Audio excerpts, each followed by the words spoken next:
Teatro Universal. Ao abrirem-se as cortinas da primeira cena desta história, nos deparamos com o Dr. Cavalcanti cruzando, arrogante, a porta do escritório. Com o seu bigode largo, negro, cabelos engomados, óculos escuros, emoldurando o seu corpo um terno cinza de tecido estrangeiro e uma gravata carregada no vermelho. Bom dia, Dr. Cavalcanti, disse o funcionário Van Dyck, enquanto atabalhoadamente corria em direção da janela, procurando fechar a persiana. Para não ferir seus olhos, chefe. Ato contínuo. Como um fantoche de circo, afobado e trôpego em suas cordas mal comandadas, fui buscar um cafezinho que apoiou na mesa do chefe antes mesmo que este pendurasse o paletó nas costas da cadeira. Com bastante açúcar para adoçar seu dia, doutor. Ah, o funcionário Van Dyck Fial era um tremendo bajulador, arte da qual parecia sempre estar buscando a perfeição. Seu corpo exprimia a sua mente. Mesmo de estatura mediana, a postura servil de tantos anos dera-lhe um aspecto acorcundado como uma vírgula. Pescoço enfiado entre os ombros, enormes olheiras cobriam-lhe a face extremamente branca de bochechas avermelhadas. Braços semi-erguidos, com as mãos voltadas para baixo e os dedos sempre pendentes, como os dos zumbis. Dr. Cavalcanti o ignorou completamente, como fez com o café que ficou inutilmente fumegando sobre a mesa, atulhada de papéis e despachos. É que naquele mesmo momento, Dona Edinalda, a secretária, tal como um raio de sol adentrava na sala, atraindo para si o olhar pasmo de todos os homens. Morena, cabelos longos, olhos doces, cheios de promessas, lábios carnudos, seios avolumados, ventre generoso. Sapato vermelho, de salto muito alto e, completando o quadro, tinha um vestido bem colado ao corpo, com um decote mais que ousado, que lhe destacava a silhueta feminina.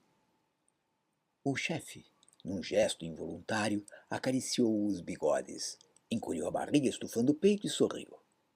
É bem possível que alguns pensamentos libidinosos tenham passado por sua cabeça, mas a presença do porta-retrato com a foto da mulher bigoduda e os filhos pequenos que estava à sua frente refrearam logo seus instintos. Bom dia, chefinho, disse a moça, fazendo biquinho com os lábios rubros e, com movimentos malevolentes, entregou alguns documentos que deveriam ser despachados. Mas as mãos que apanharam os tais documentos foram as de Van Dyck, que logo se interpôs entre o Dr. Cavalcanti e a secretária. Sem olhar nos olhos dela, disse, eficiente como sempre, dona Edinalda, muito obrigado. Apanhou os papéis estendidos e, numa curvatura exagerada, os entregou ao Dr. Cavalcanti. Aqui estão, doutor. A moça deu de ombros, esboçou um sorriso e foi sentar-se em seu lugar, pensando em cumprir os seus afazeres. O chefe então perguntou com voz severa. O Chico Lambreta já trouxe os contratos lá da corregedoria? Ainda não, doutor, respondeu o Van Dyck. Deve chegar a qualquer momento.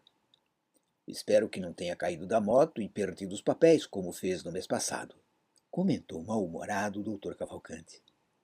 Olhou no relógio pendurado na parede e viu que eram 9 horas da manhã. Puxou um calhamaço de documentos e, com gestos largos, começou a assiná-los. Os véus da rotina do escritório foram cobrindo a sala com a mesmice de sempre. Telefones irritantes tocando, papéis se empilhando sob o som de fundo da cidade que lá fora se agitava. De seu canto, tímido e subalterno, Van Dyck arriscava os olhos para o perfil de Dona Edinalda e mergulhava em devaneios dourados que iam anuviando a sua mente. Era um amor escondido, que lhe corroía o peito desde o primeiro dia em que a viu.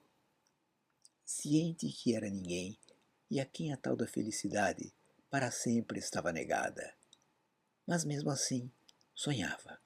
Sonhava com um casamento, com beijos apaixonados. Sonhava com véu e grinalda, bolo no prato, arroz nos cabelos.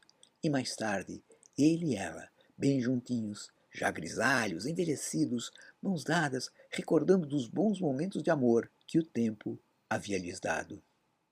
Todos na sala sabiam dos sentimentos secretos que Van Dyck pensava estar muito bem guardados dos olhos indiscretos e profanos dos colegas. Mas, às suas costas, ressoavam os ecos estridentes e cruéis das risadas e chacotas e um amor que era vastamente ironizado por todos. O pobre apaixonado era extremamente romântico.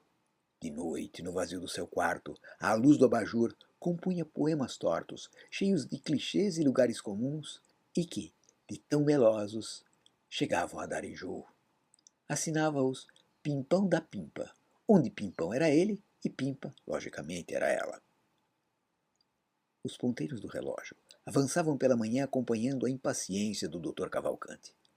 Por volta das 15 para as 10, um som muito estranho vindo lá de fora fez com que todos se entreolhassem intrigados. Era um misto de assobio e trombeta, muito alto. Mas, como os humores do chefe estavam para lá de negativos, não fizeram nenhum comentário, classificando aquilo como ruídos de uma cidade grande. O único comentário foi o do funcionário Van Dyck.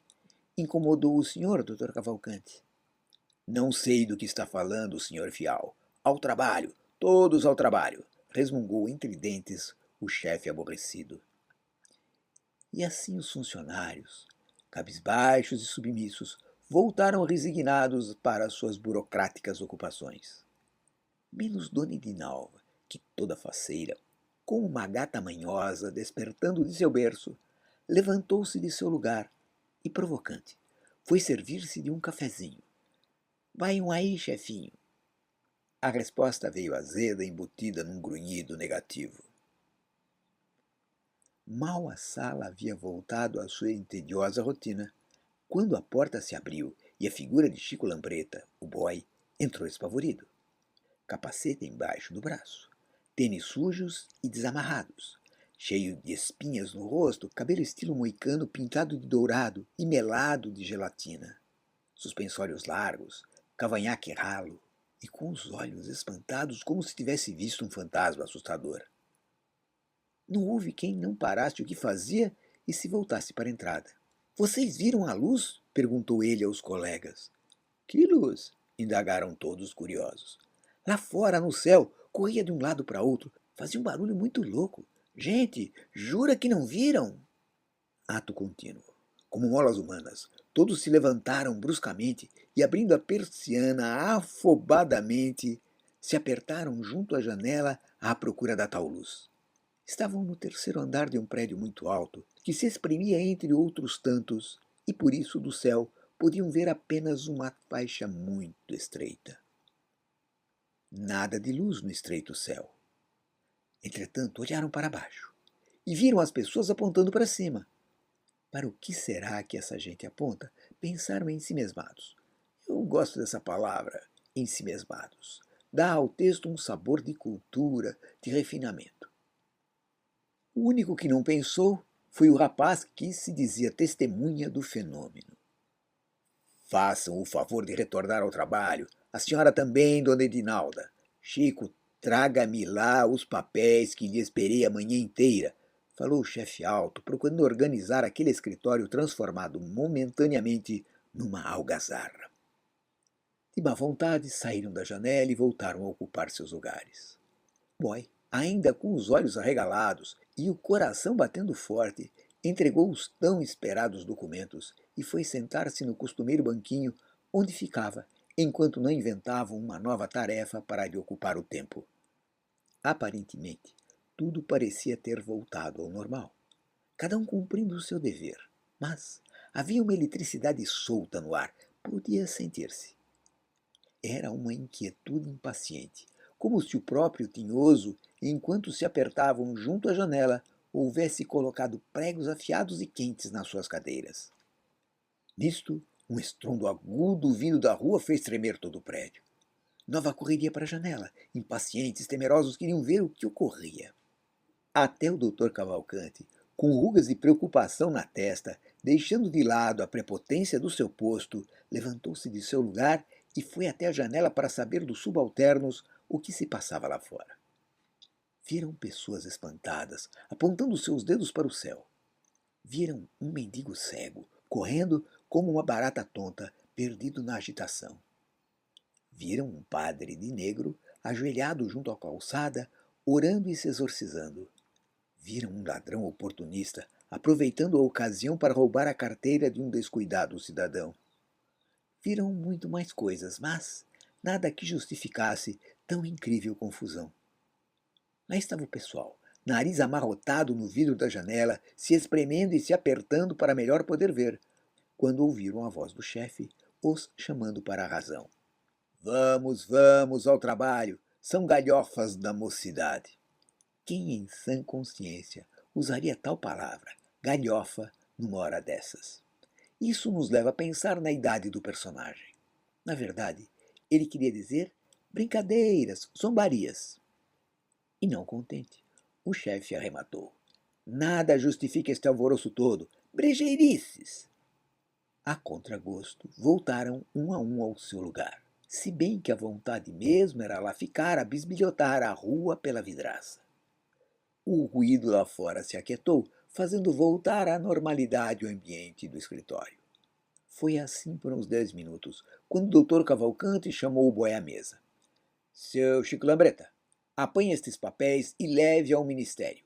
Entregue nas mãos de Dona Judite do quarto andar, a secretária do Dr. Antenor, e traga assinado o protocolo, entendeu? O rapaz não pensou duas vezes. Levantou-se, colocou o capacete debaixo do braço, apanhou um envelope de papéis, bateu uma continência e preparou-se para sair. Porém, quando o Chico Lambreta abriu a porta para sair, surgiu ali na entrada um ser alienígena, do tipo humanoide, verde e visguento, monstruoso, alto, magro, barrigudinho, orelhas como a do Dr. Spock, sem um pelo no corpo, os olhos amarelos muito grandes, boca rasgada como dos sapos, dedos compridos, unhas pontudas. Parecia com as figuras que os ilustradores antigamente imaginavam os marcianos. Ah, sim, o mais importante, estava vivo. O rapaz deu um salto para trás. Na sala, todos assustados, correram para junto das paredes. Meu Deus, o que é isso? Exclamavam. Que grande abominação! Dona Marineide, uma escriturária concursada e crente de coração, beirando a meia-idade, vestindo uma saia chumbo que lhe chegava até as canelas, meias soquetes amarelas, blusa fechada no pescoço, daquelas de gola de rendinha e com uma peruca antiga enfiada na cabeça como um chapéu, se pôs a exorcizar a criatura. Afaste-se em nome de Jesus! Saia daqui, demônio do inferno, em nome do Senhor! Os olhos dela estavam esbugalhados. Ela estava à beira de um transe mediúnico. É a luz! É o cara da luz! É o cara da luz! Afirmava aos berros Chico Lambreta, branco como farinha de trigo, deixando cair ao chão o capacete, o envelope e os óculos de estimação. O pandemônio era total, uma gritaria infernal e o bicho ali na porta, parado. Só o chefe manteve-se em seu lugar, se bem que bastante assustado, tentando aparentar tranquilidade. Seu Van Dyck, escondido atrás de um arquivo, chamou o Dr. Cavalcanti. Vem para cá, chefinho. Essa coisa é perigosa, olha a cara feia dele. Qual, seu Van Dyck? Isso é coisa do Afonso, é falso, de brincadeira. Quer ver só? E se levantou resoluto indo em direção da coisa visguenta. Um zunido agudo e assustador, parecido com um enxame de abelhas, o fez voltar para o seu lugar. O monstro avançou pela sala, deixando atrás de si um rastro baboso esverdeado, que tinha um cheiro repugnante. Seu Van Dyck, que sempre evitara ao máximo expor-se ao perigo, num ato de valentia e desprendimento, vendo Dona Edinalda próximo do ser visguento, deu um salto para a frente dela num gesto protetor. E, se não estivessem tão apavorados, seus colegas por certo aplaudiriam esta atitude inesperada. Ela apenas sorriu, um pouco aliviada. Mas a tensão se mantinha, ninguém entendia nada. O monstro parecia confuso, olhava para todo lado como que desconfiado. Dr. Cavalcanti, agora mais consciente do tamanho da questão, resolveu tentar outra forma de aproximação. Talvez o bicho entendesse se falasse inglês. Mister, who are you? Quem é você? O monstro parou e olhou para ele. Pois sim, o fedorento me entende, pensou cheio de esperança. What do you want? O que você quer? Perguntou o mais confiante. Como resposta veio uma série de guinchos e zumbidos assustadoramente saídos da goela daquele bicho. Mas ele foi insistente. Can I help you with anything? Posso ajudá-lo com alguma coisa? Está certo que a pronúncia dele não era lá essas coisas, mas o monstro definitivamente não o compreendeu e nem mesmo o faria se o chefe falasse com ele em chinês. Assim, desnorteado, o invasor, grunhindo ou zunindo, sei lá, avançou por sobre as mesas e compulsivamente começou a rasgar os papéis que encontrava e atirá-los para o alto. Parecia carnaval, uma chuva de papéis picados voando misturados com gosma verde. E o bicho ali, guinchando e rasgando, enquanto que apavoradas as pessoas se espalhavam pelas paredes da sala, como cartazes vivos de filme de assombração.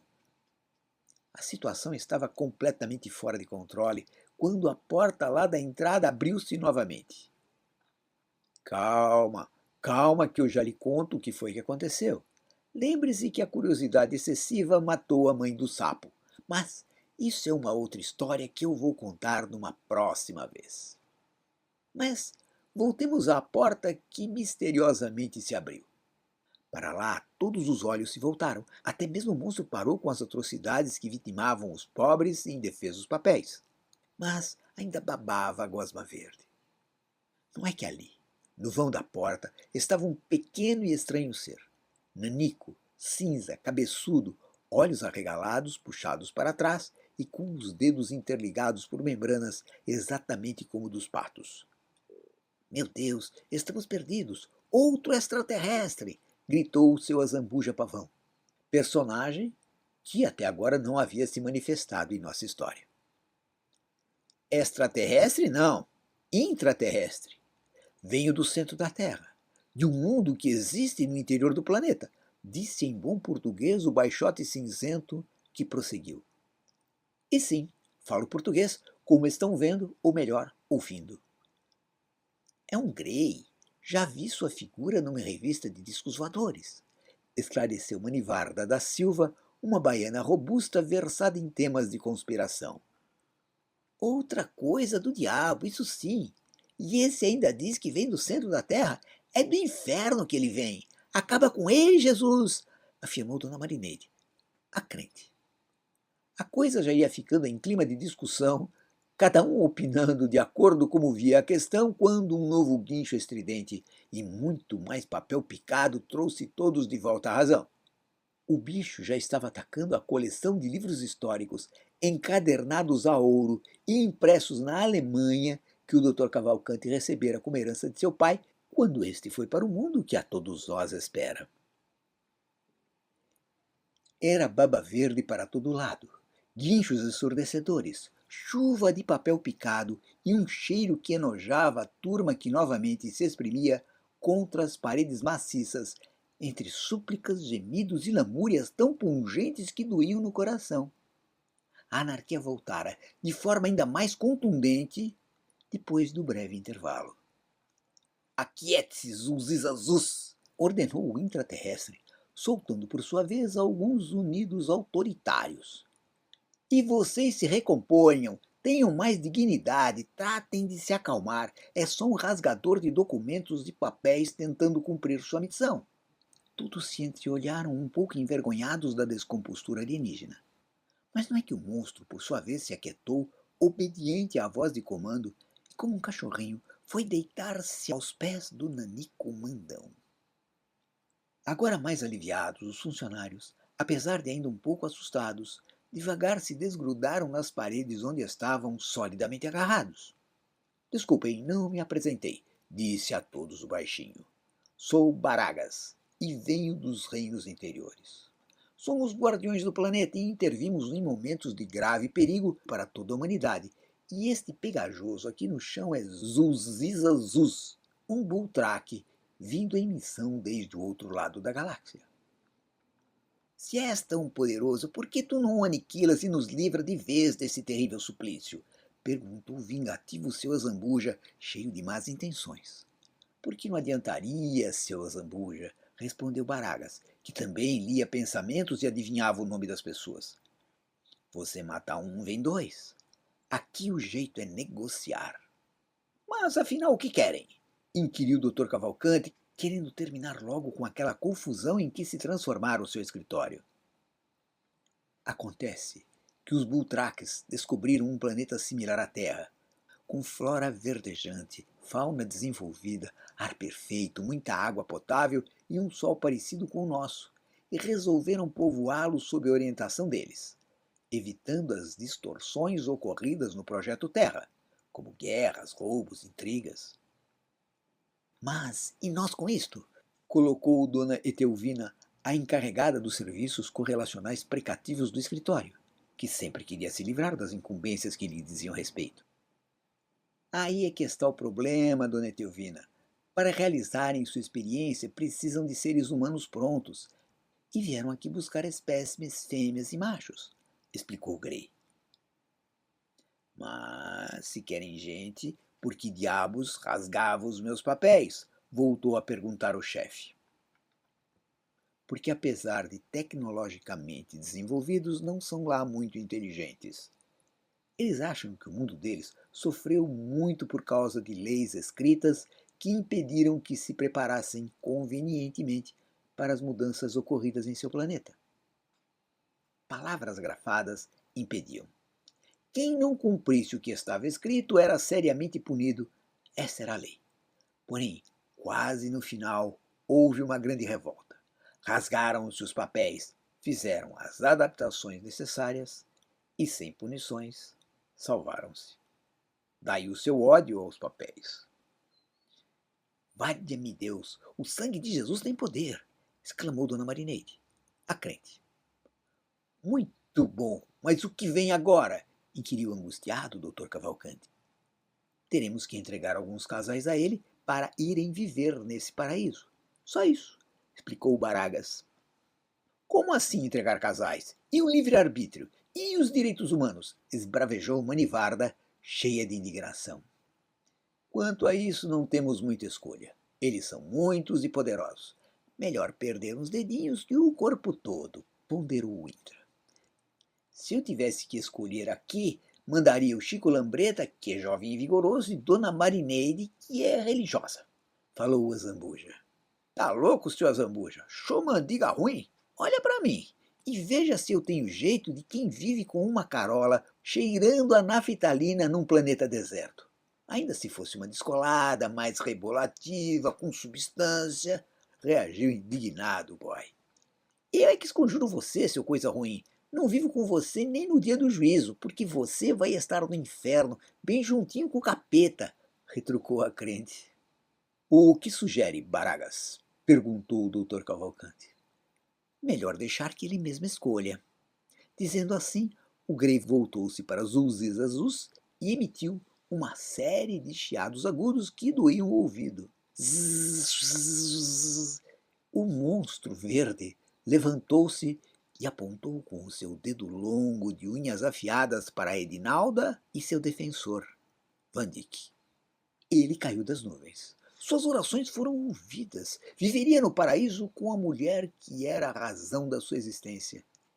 Exultava de contentamento. Seria afinal feliz. Maravilha das maravilhas. Oh, glória! Enfim, podia olhar dentro dos olhos de Edinalda. Eram agora iguais. Viveriam para sempre juntos.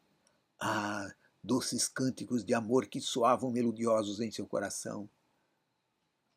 O bicho pegajoso tirou, não se sabe bem de onde, uma espécie de pistola que emitia um raio de luz desintegradora e apontou para eles.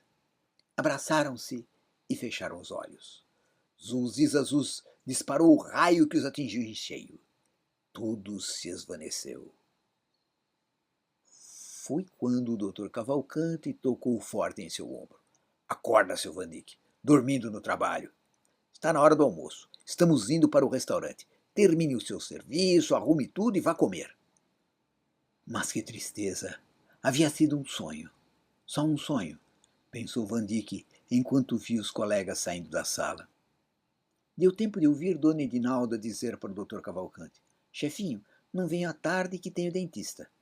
Ao que o chefe respondeu: tudo bem, seu Van Dyck cobre a sua falta. Todos saíram. Ele ficou só. Quem sabe pudesse dormir mais um pouco e, com sorte, voltar a sonhar outra vez.